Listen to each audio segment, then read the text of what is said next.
At this tense moment, Tess sees the detector flashing red. Oh no, Ellie isn't infected. Ellie quickly yells, I'm not infected. I just overdid it at the gym. Subtitle, it turns out she was badly hurt by a clicker. Next day, Ellie wakes in ruins, unharmed, but Joel and Tess hesitate to approach. Seeing Ellie's arm unchanged, Joel asks, what's happening? Ellie reluctantly admits she was bitten months ago, with only a bite mark and no other changes.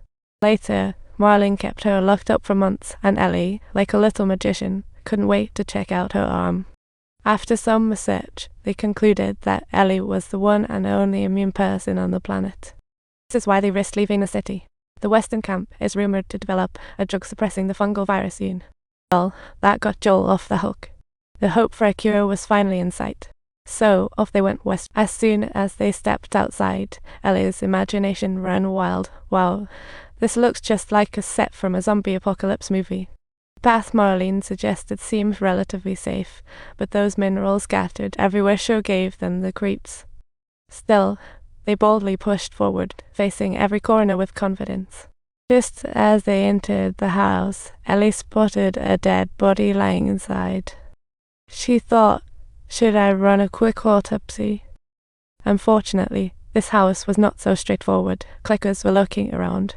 So, they tried to be quiet and tiptoe upstairs, even though the stairwell was already managed by Clicker Property Management. Luckily, those clickers looked more like old decorations rather than a real threat. Upon arriving at the attic room, they heard a loud noise as they entered. What? A Transformer's distress call? As the sound reverberated through the air, a small group of clickers suddenly emerged from various locations. In a moment of quick thinking, Tess immediately held her breath and pretended to be motionless, just like a lizard. She saw Ellie nearby, carefully tried to flee with her, but stepped on glass. Ouch, what's that? Sounds like a dying mouse. After going through a lot of trouble and a series of all you hear, it means a chaotic and difficult process. They finally managed to deal with and eliminate all the clickers that were blocking the path. Next, they exited the attic window, crossed the rickety bridge, and reached the human warehouse. To their dismay, the place was completely empty. Panic set in. Could this be a haunted? However, after checking around, Ellie spotted some blood on the ground, thinking that's not a good sign. They moved deeper and found the place was a total mess. Is this like a cue for an exhibition? Tess frantically searched for a way to contact the Fireflies. Kiowa said, wait, it'll change their contact info. Ellie noticed Tess' strange expression and thought, is this what they call changing faces? Turns out, Tess had been bitten and was out of luck. Time flies, and now my brothers are totally unreachable. She eagerly pleaded with Tess to send Ellie west to save humanity, like handing over an inheritance. At that moment, the reinforcements started mutating, and the house quickly became hell on earth. Tess blasted open a barrel of gasoline, pouring it onto the floor. There was no turning back now.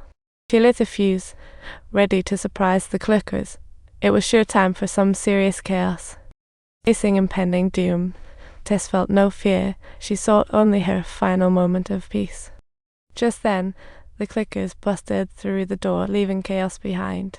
Look, they're crashing the party like tourists.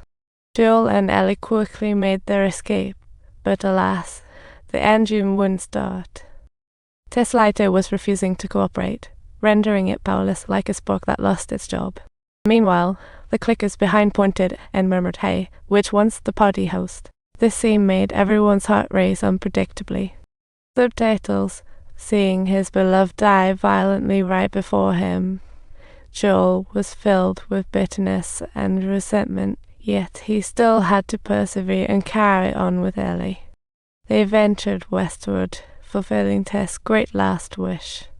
Next, they arrived at the long-forgotten mall, a treasure trove from Joel's past. But he couldn't remember where he stashed it. Am I becoming a dementia patient too?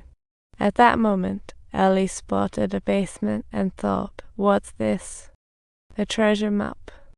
She decided not to inform Joel and sneaked down to explore.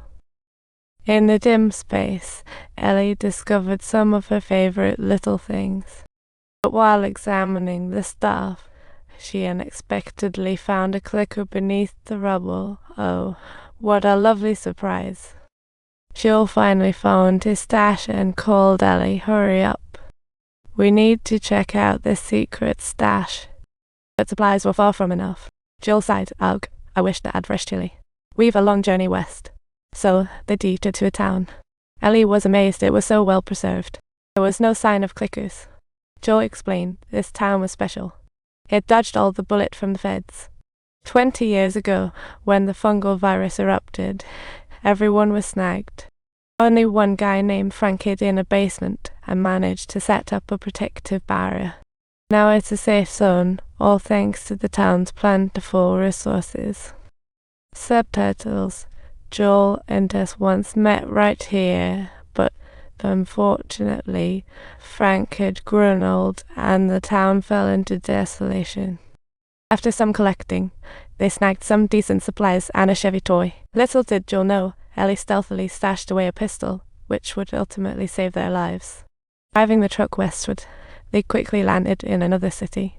But upon entering, Ellie saw an abandoned Firefly quarantine zone. Just as they were puzzled, a frantic cry for help came from behind. Joel thought this was a survival rule taboo. He minded his own business and drove off. Don't forget to like and subscribe.